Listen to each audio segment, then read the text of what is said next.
আঞ্চলিক ক্ৰীড়া সন্থাৰ কাৰ্যকৰী সভাপতি শ্বেখ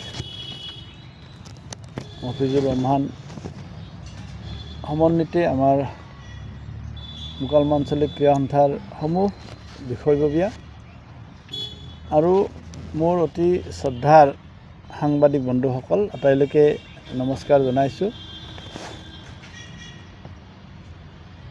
মোকালমোৱা আঞ্চলিক ক্ৰীড়া সন্থাৰ দ্বাৰা বৰক্ষেত্ৰী অঞ্চলত ক্ৰীড়া ক্ষেত্ৰত আমি যথেষ্টখিনি কাম কৰাৰ এটা পৰিকল্পনা লৈ ক্ৰীড়া সন্থাই কাম কৰি গৈ আছোঁ। তাৰ ভিতৰত মুখ্যতঃ আমি ফুটবল খেলৰ ক্ষেত্ৰত আমি বহুখিনি কাম কৰিছোঁ আৰু বহুখিনি কৰাৰ পৰিকল্পনা আমাৰ হাতত আছে। আৰু আমি মোকালমোৱা আঞ্চলিক ক্ৰীড়া সন্থাই জন্মলগ্নৰে পৰা আমি অসম ভিত্তিত এখন ফুটবল টুৰ্ণামেণ্ট অনুষ্ঠিত কৰিছিলোঁ। এই টুৰ্ণামেণ্টখন আমি কিছু বছৰৰ পৰা আমি ৰাষ্ট্ৰীয় পৰ্যায়ত আৰম্ভ কৰিছোঁ। আমাৰ পৰিকল্পনা আছে এই টুৰ্ণামেণ্টখন পৰৱৰ্তী আমি অহা বছৰৰ পৰা এইটো আন্তঃৰাষ্ট্ৰীয় পৰ্যায়ত এই টুৰ্ণামেণ্টখন লৈ যোৱাৰ প্ৰয়াস কৰিছোঁ। এইবাৰে পৰিকল্পনা আছিল, কিন্তু জিঅ'পলিটিক্সৰ কিছু কাৰণত আমি এইবাৰ বাহিৰৰ কিছু টীম আমি যোগাযোগ কৰাত দেৰি হ'ল, সেইকাৰণে আমি কৰিব নোৱাৰিলোঁ। যিয়ে হওক, আমি বিগত বছৰবোৰৰ দৰে এইবেলিও অহা 3 ছেপ্টেম্বৰ তাৰিখে এই টুৰ্ণামেণ্টখন আৰম্ভ কৰিম আৰু আমাৰ প্ৰায় 20 দিন এই টুৰ্ণামেণ্টখন চলিব। 3 ছেপ্টেম্বৰৰ পৰা টুৰ্ণামেণ্টখন আৰম্ভ হ'ব আৰু ভাৰতবৰ্ষৰ ফুটবল টীম এই টুৰ্ণামেণ্টখনত অংশগ্ৰহণ কৰাৰ কাৰণে ইতিমধ্যে তেওঁলোকে চুক্তিবদ্ধ হৈছে।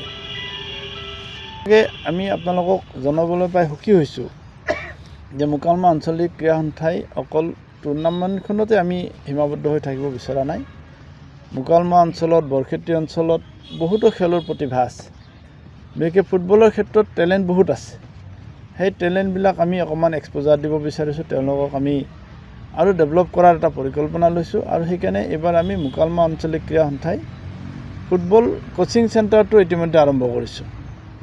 আৰু আমি অহা এই টুৰ্ণামেণ্টৰ পিছত আমি ইয়াতে হোষ্টেল ফেচিলিটি দি যিসকল খেলুৱৈক আমি নিৰ্মাণ কৰাৰ পৰিকল্পনা থাকিব, আমি অহা এই টুৰ্ণামেণ্টখনৰ পিছতেই তেওঁলোকক হোষ্টেল ফেচিলিটি দি ইয়াতে স্কুলৰ তেওঁলোকৰ পাঠ্যক্ৰমো ইয়াৰ পৰা আৰম্ভ হ'ব। আমি এটা ফ্লেজেড ফুটবল একাডেমি এটা চলোৱাৰ কাৰণে পৰিকল্পনা লৈছোঁ আৰু ইতিমধ্যে আৰম্ভ হৈছে। আৰু এইটোতো আমি ৰাইজৰ সহায় সহযোগিতা কামনা কৰিছোঁ আৰু বিশেষকৈ সংবাদ মাধ্যমৰ আমি সহায় সহযোগিতা কামনা কৰিছোঁ। মোকালমোৱা আঞ্চলিক ক্ৰীড়া সন্থাৰ দ্বাৰা আয়োজিত এই টুৰ্ণামেণ্টখন এতিয়া গোটেই অসমত নহয়, গোটেই ভাৰতবৰ্ষত এটা পপুলাৰিটি পাইছে। ইয়াৰ মূল কাৰণ সংবাদ মাধ্যমে আমাক এই ফুটবল টুৰ্ণামেণ্টখন আমাৰ ৰাষ্ট্ৰীয় পৰ্যায়লৈ লৈ যোৱাৰ ক্ষেত্ৰত, অসমৰ চুকে কোণে এই টুৰ্ণামেণ্টখন পপুলাৰ কৰাৰ ক্ষেত্ৰত আপোনালোকৰ যথেষ্টখিনি অৰিহণা আছে।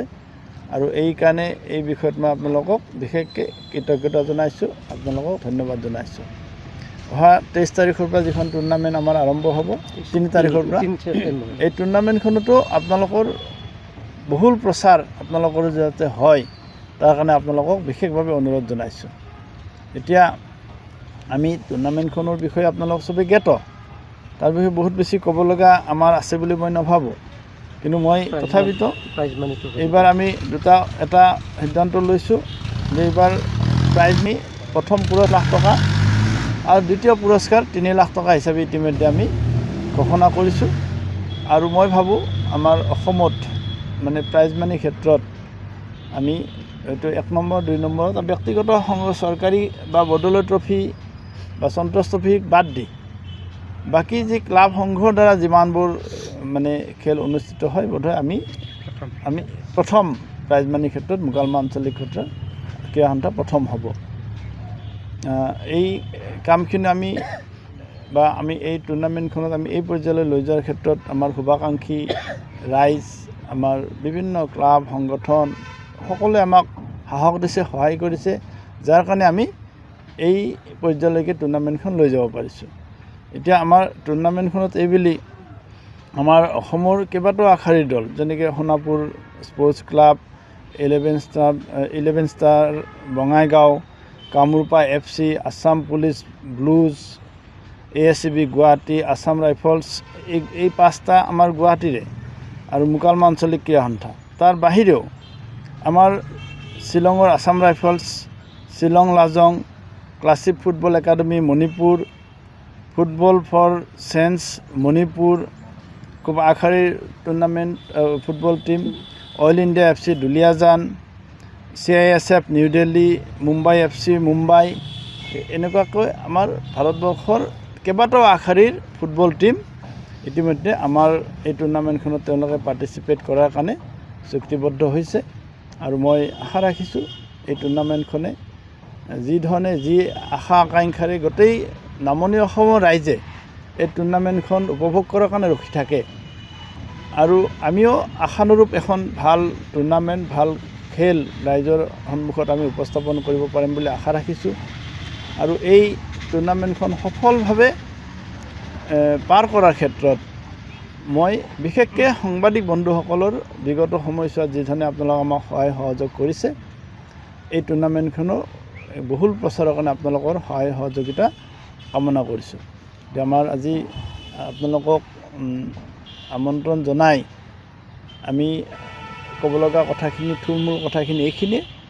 যদি ইয়াৰ বাহিৰেও আপোনালোকৰ কিবা এই সংক্ৰান্তত, টুৰ্ণামেণ্ট সংক্ৰান্তত, আমাৰ ফুটবল একাডেমি সংক্ৰান্তত যদি কিবা সুধিব লগা আছে, আপোনাৰ এই যদি কমিটি বহোৱা নাই টিকেট সম্পৰ্কে আমি সভাপতিৰ লগত আলোচনা কৰি আমি টিকেটৰ হাৰ কিমান হ'ব সেইটো আমি আপোনালোকক জনাম। দিল্লী FC দিল্লী আৰু এটা আছে দিল্লী CISF দিল্লী, খুব ভাল টীম। আৰু আমিও অকণমান বেলেগ টেষ্ট এটা দিয়াৰ চেষ্টা কৰিছোঁ। আমি দিল্লীৰ ফুটবল বা দিল্লীৰ প্লেয়াৰৰ খেলা বহুত দেখিছোঁ, গতিকে আমি অলপ বেলেগ এটা টেষ্ট এটা দিয়াৰ কাৰণে প্ৰয়াস কৰিছোঁ, যাতে মানুহে অকণমান আৰু বেলেগ একে খেলাই চাই থাকি অলপ পাব্লিকৰো তেনেকুৱা এটা পৰামৰ্শ আহিছে। দিল্লী FC 3বাৰ খেলিলে, গতিকে আমি CISF দিল্লী খুব ভাল টীম, গতিকে আমি দিল্লীৰ পৰা সেইটো টিমে নিমন্ত্ৰণ জনাইছোঁ। আৰু আমি খেলটো আমি টীমটো বহুতে ইচ্ছা কৰে, মোকালমা আঞ্চলিক ক্ৰীড়া সন্থাৰ টুৰ্ণামেণ্টখন খেলিবৰ কাৰণে বহুতে ইচ্ছা কৰে, কিন্তু আমাৰ অলপ কেপাচিটি আৰু অলপ আমাৰ অসুবিধা আছে। কিয় অসুবিধা আছে? বাহিৰৰ টীমবোৰ আমি আনিলে ইয়াতে আমি এটা টীমক এসপ্তাহ 10 দিন আমি ফ্লাইটৰ টিকট, অহা যোৱা টিকট দিয়াটো দূৰৰে কথা, তেওঁলোকক ইয়াতে হোটেলত ৰাখিব লাগে। গতিকে সেই ধৰণৰ আমাৰ অকণমান আমি সিমানখিনি কেপেবল নাই। 10টা টীম বাহিৰৰ টীম আনি আমি ইয়াতে হোটেলত ৰখাই টুৰ্ণামেণ্টখন চলোৱা, আমাৰ নিচিনাকৈ গ্ৰাম্যাঞ্চলত আন্তঃগাঁথনিৰ অভাৱ, আমি আন্তঃগাঁথনি বনাই আছোঁ। আমি হয়তো 2 বছৰ পিছত আমি তেনেকুৱা পৰ্যায়লৈ যাব পাৰিম যে আমি 4-5টা টীম আমাৰ মোকালমা আঞ্চলিক ক্ৰীড়া সন্থাৰ নিজৰ কেম্পাছত ৰাখিব পৰা এটা ব্যৱস্থালৈকে আমি মোকালমা আঞ্চলিক ক্ৰীড়া সন্থাক লৈ গৈ আছোঁ। মোৰ বিশ্বাস 2-3 বছৰ পিছত আমি অন্ততঃ 4-5টা ভাল টীম আমি আমাৰ ফুটবল আমাৰ এই কেম্পাছটোতে, এই ফিল্ডৰ কেম্পাছতে আমি ৰাখিব পৰা এটা পৰ্যায়লৈকে আমি গৈ পাম। তেতিয়া বেছি ভাল টীম অনাৰ এটা আমাৰ প্ৰয়াস থাকিব। টিকটৰ ক্ষেত্ৰত সভাপতি কৈছে, এতিয়ালৈকে আমি এক্সিকিউটিভ বহা নাই, কিন্তু আমাৰ বেছি বাৰ্ডেন নিদিয়াকৈ আমি টুৰ্ণামেণ্টখন কেনেকৈ চলাব পাৰোঁ, আমি টিকটৰ পৰা বহুত বেছি টকা সংগ্ৰহ কৰি আমি টুৰ্ণামেণ্টখন চলোৱাত বহুত বেছি আগ্ৰহী নহয়, কিন্তু তথাপিতো মিনিমাম ছাপোৰ্ট এটা আমাক লাগে। কাৰণ এখন টুৰ্ণামেণ্ট চলাব যাওঁতে জানে আপোনালোকে 60-70 লাখ টকা খৰচ হয়। প্লেয়াৰবিলাকক অহা যোৱা খৰচ দিয়া, তেওঁলোকক গেম মানি দিয়া, তেওঁলোকক হোটেলত ৰখোৱা, তেওঁলোকক বিভিন্ন ধৰণৰ সুবিধা দিয়া। গতিকে এতিয়া সেই খৰচবোৰ জোৰা মাৰিব যাওঁতে আমি এটা স্বেচ্ছাসেৱী আমি সংস্থা এটা সহযোগ, আৰু ফুটবল যিবিলাক দৰ্শক তেওঁলোকো আমাৰ শুভাকাংক্ষী, তেওঁলোকো মানে মনত কষ্ট নোপোৱাকৈ আমাক যিখিনি বৰঙণি দিয়ে, সেই বৰঙণিৰে আমি যাতে এই টুৰ্ণামেণ্টখন চলাই যাব পাৰোঁ। ইয়াৰ লগত আমাৰ এইবাৰ একাডেমিটোৰো কথা আছে, একাডেমিটোতো বহুত ব্যয়বহুল এটা ব্যৱস্থা, গতিকে তাতো ৰাইজৰ সহায় সহযোগ আমাক লাগিব। গতিকে আমি থুলমূল কথা হ'ল টুৰ্ণামেণ্টখন চলাব যাওঁতে আমি ৰাইজক যিমানখিনি পাৰোঁ টিকটৰ বজাৰটো কমকৈ দি চলোৱাৰ আমি প্ৰয়াস কৰিম। আমাৰ এতিয়া 13টা দলে অংশগ্ৰহণ কৰিব টোটেল। অৰ্জুন ভোগেশ্বৰ বৰুৱাৰ জন্মদিনটোৰ লগত সংগতি ৰাখি অভিৰুচি ক্ৰীড়া দিৱস পালন কৰে, আৰু মোকালমা আঞ্চলিক ক্ৰীড়া সন্থাই সেই ক্ৰীড়া দিৱসটো প্ৰতি বছৰে পালন কৰি আহি আছে। আমি যোৱাবাৰো পাৰিছোঁ, আমি মাৰাথন ৰেচ যোৱাবাৰ আমি অনুষ্ঠিত কৰিছোঁ জাগ্ৰাৰ পৰা মোকালমালৈকে, জাগ্ৰা ৰোডৰ পৰা মোকালমালৈকে। এইবাৰো আমি সেইটো দিনৰ লগত সংগতি ৰাখিয়ে এই দিনটো ঠিক কৰিছোঁ ৰাখিয়ে আমাৰ উদ্বোধনী দিনটো ঠিক কৰা হৈছে টুৰ্ণামেণ্টত অপেনিঙত আমাৰ ৰেফাৰী যিটো ষ্টাফ হ'ব সেই ষ্টাফটো কমপ্লিট লেডিজ হ'ব আৰু তাৰে মাজে মাজে প্ৰি কোৱাৰ্টাৰতো মাজে মাজে কেইখনমান খেলা লেডিজৰ দ্বাৰা আমাক পৰিচালনা কৰাৰ কাৰণে এটা আমাক পৰামৰ্শ দিছে আৰু সেই পৰামৰ্শটো কিন্তু আমি গ্ৰহণ কৰিছোঁ পাৰিলে আমি সেই কামটো কৰিবলৈ আমি সক্ষম হ'ম বুলি আমি ভাবিছোঁ যিকোনো খবৰৰ বাবে যোগাযোগ কৰক 7099017330 লগতে 7099017110 নম্বৰত